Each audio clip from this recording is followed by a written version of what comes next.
Well, thanks very much for the invitation to speak today. I've been asked to do, I think, a small commentary on Western Sydney, probably for the obvious reasons. And I think in the spirit of the topic of labour market evolution, I probably want to talk a little bit more about the future. So it's a good site to start here at the InterContinental because, actually I've lost my bearings in this building. I think up the road here at the top of Martin Place, modellers working for the Reserve Bank of Australia might this morning be searching their databanks for shifts in key aggregates that might give them some insight into Australia's future economic circumstances. So at the national level, they'd be looking at consumer spending, borrowing levels, debt defaults, various measures of productivity, terms of trade, wages and prices movements, and so on. And they'd also have their radars fixed on data coming from Europe, from the US, and from East Asia, especially China. And down in Canberra, modellers from Treasury would have been doing almost identical work over the last few days, and crucially their findings would have contributed significantly this morning to Treasurer Swan's assessment of the national economy in his mid-year economic and fiscal outlook. So those works are important, and as we know, next week the RBA modellers will contribute to a single interest rate setting by the Reserve Bank. I think what's interesting listening to speakers on the labour market, and our speakers today are true of that, is that they show the gulf between the national economy as it is measured and the national economy as it is experienced on the ground. And I think labour market policymakers and analysts suffer from the same problem. Don't get me wrong, I have great respect for their work. But when I come to labour market events like this, I'm always left wondering at the notable absences from the speakers' podium and the panellists. I always wonder why there's no planners, engineers, architects, infrastructure providers, developers, roads operators, public transport officials, childcare providers, who are all, of course, and people like them, the people who design, build and fit out our cities so they run in particular ways. And it's the way that cities run that in the end determines how people have access to work. So what I will say this morning is something about why the structure and operation of our cities matter for employment outcomes. And I hope that's in the tradition of Gough Whitlam's work.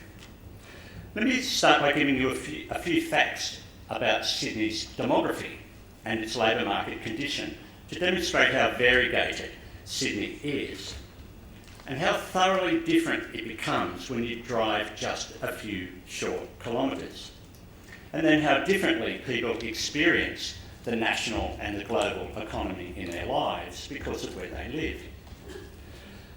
Probably the key filter at any time in human history for accessing work is age. So let's have a look at age. Sydney's median age is currently 36 years.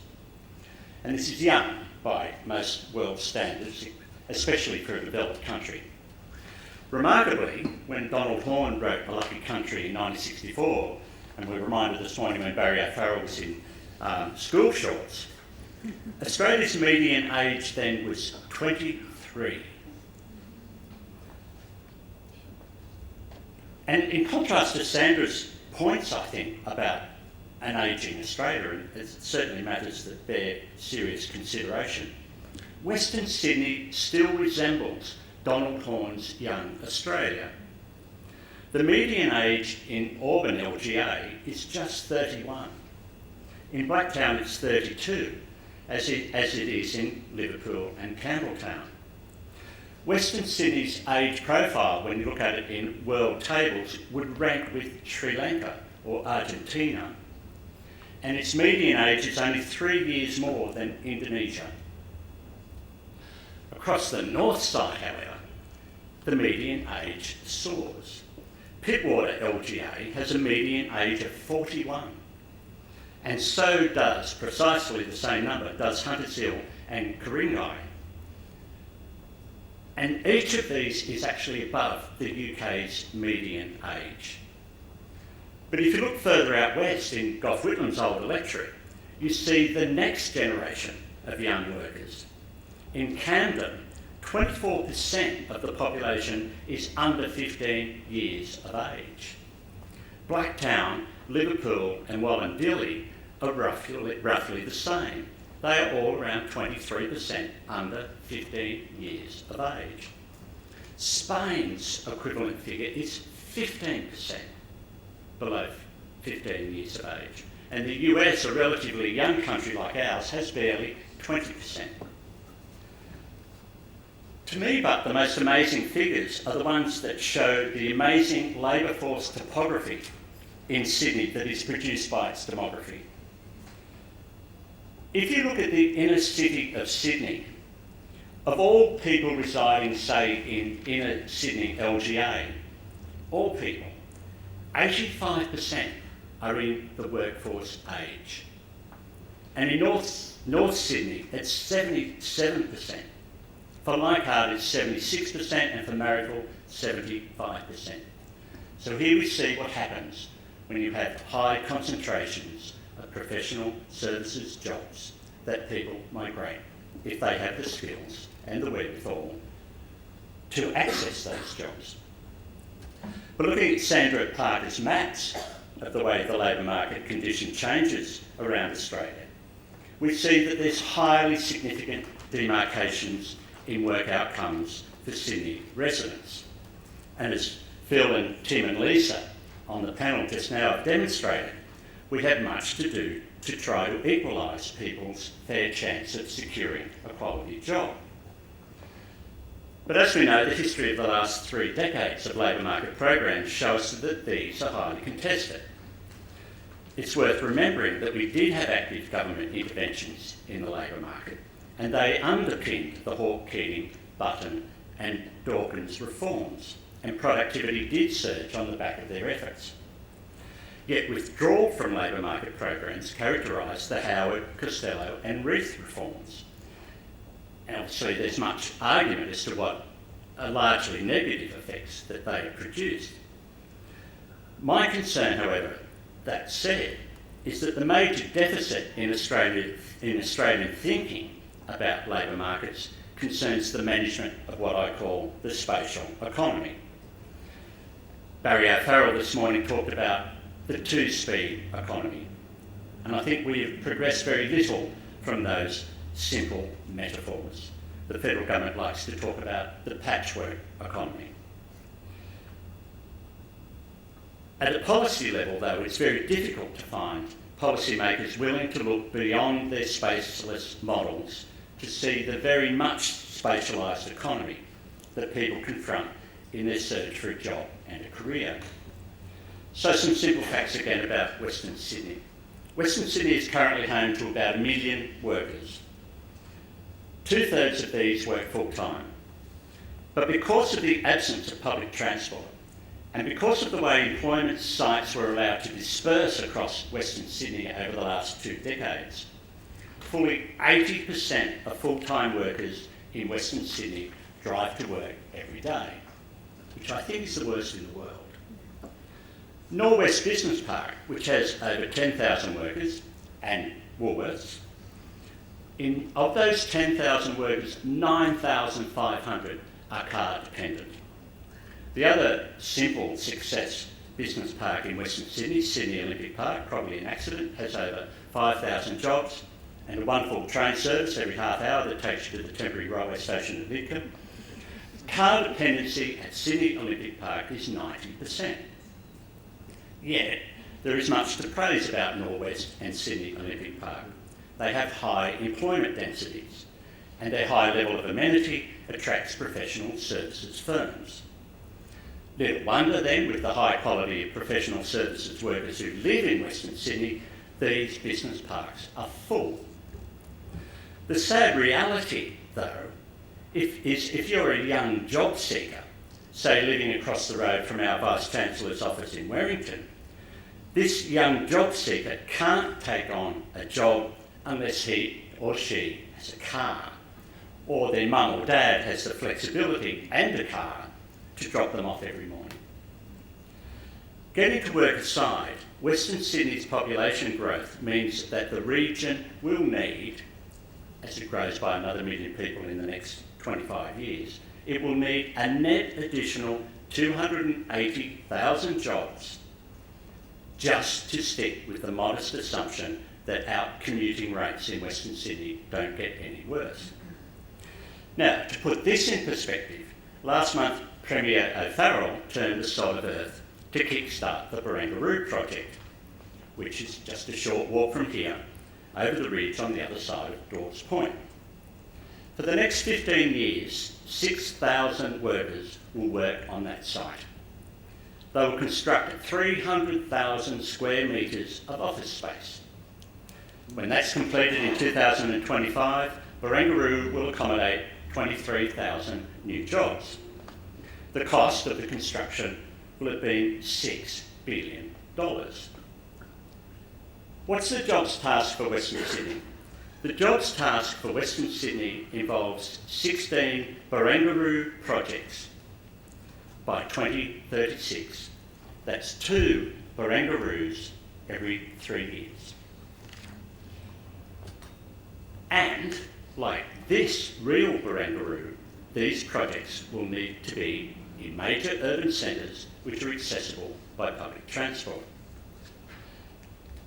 That's the need, and it's disappointing, probably pathetic, that Sydney's next major Western Sydney business park isn't ready to go.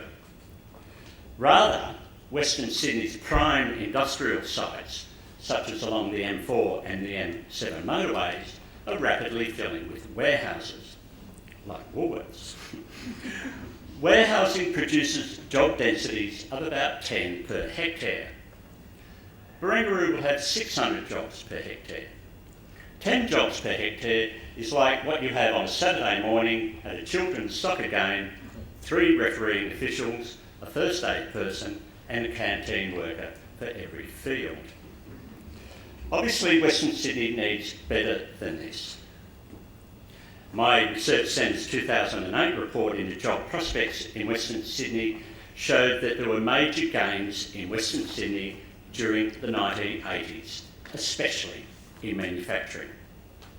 But not only have these gains stalled in relation to the region's ongoing jobs growth, but there has been little of the diversification of the Western Sydney economy into the professional services sector, where, as we've heard, where you would expect jobs growth in this extraordinary global city.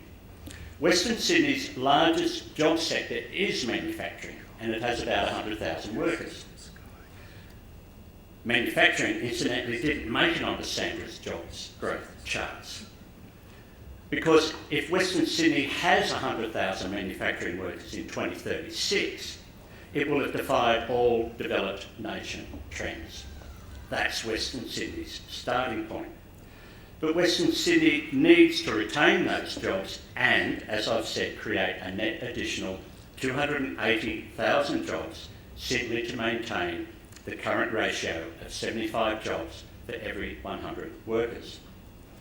This won't happen, I'm sure you'll agree, unless there are deliberate and concerted efforts to diversify the region's economic base, with supportive investments in regional cities like Parramatta and investments in new high-order business parks. So in conclusion, the problem from my desk at least is the huge gulf between the economic modelling that steers our economy through aggregated interest rate and budget settings and the needs of the real economy that we have heard about here this morning. The Western Sydney case shows, I think, the importance of the work that is being done in labour markets. But it also shows the need for heightened insistence politically that the real economy extends to our Western Sydneys, to our northern Western Melbournes, to northern Adelaide, to southeast Perth, and along the Brisbane to Gold Coast corridors, where there is growth. Each of these places but has distinctive demographies with particular jobs growth needs. They need to be planned for, just like Barangaroo is planned as a sensible, much-needed addition to the global Sydney professional service economy.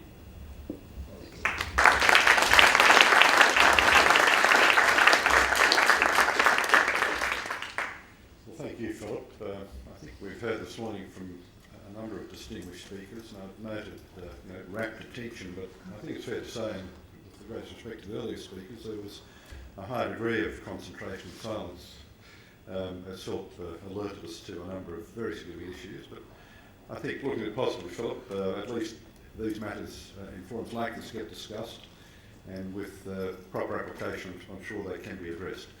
Would you join with me again, please, in thanking Phillip? Could I now call upon our distinguished director, Eric Sidoti, to wrap up proceedings for today?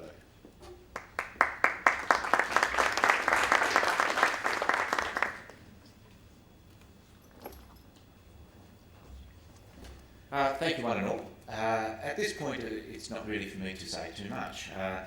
The one thing I would say before we move on to the next segment is that our speakers have come from far and wide and have made considerable effort to be here, and I think, without exception, it's been a great value for us to hear the diversity of views and also the complexity of the issues that we confront. There are two critical points, I think, that I take away from this morning. One is the lingering dilemma of how you actually reconcile what are we prepared to accept in terms of the pool of underemployed or unemployed compatriots, and whether the Nehru and the equilibrium, so-called, of what constitutes full employment is really a given in the way that we set policy and the various factors that we seek to apply. We didn't address this morning simply because there's only limits to what we can do, but it remains the fact that the RBA still has explicitly a requirement to try and deliver full employment, and yet we only ever hear about macroeconomic settings that are about containable inflation. So I think there is unearthed within that perhaps one of the most critical public policy issues and dilemmas confronting us. The second, of course, which is why in our wisdom we invited Phil O'Neill to deliver that little wrap up there, is that the realities that we confront are in the interface between economic policy, employment policy, and indeed planning, demography, and the realities of people's lives in terms of not just what they experience, but their capacities and abilities to actually take advantage of what Lisa refers to as the social contract. I suggest that within there is indeed a great body of work and a great body of debate and policy discussion that needs to take place, explicitly focused on the interface between those various public policy domains. So we are really indebted, I think, to our speakers this morning, and I'd like again simply to thank them.